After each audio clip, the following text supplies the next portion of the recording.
Hello guys, TBB ganap. JM, nalaman ba na si Colette ang nagbigay ng 2 points kay Sofia? JM, may parinig kay Colette, sinabihan nga niya ito ng kapal ng mukha sa pamamagitan ng pagkanta. Habang kumakanta ay nakatingin siya kay Colette na kung saan parang siya yung pinaparinggan nito.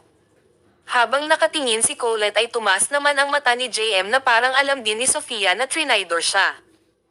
Si Binsoy at JM nga ang trio sa loob at akala ng marami nakasali si Colette sa tunay na kaibigan ni Sofia. Pero naging iba ang pananaw nila nang matapos ang botohan. Pero kahit na isa sa nominado si Sofia ngayong linggo, hindi mo makikita sa mata niya na siya ay apektado. Noong tinawag nga ang pangalan niya bilang parte sa nominado, nakangiti pa nga siya at tanggap niya. Si JM naman ay concerned kay Sofia dahil ang napabilang si Sofia sa nominado, agad niyang tiningnan si Sofia at parang hindi siya makapaniwala.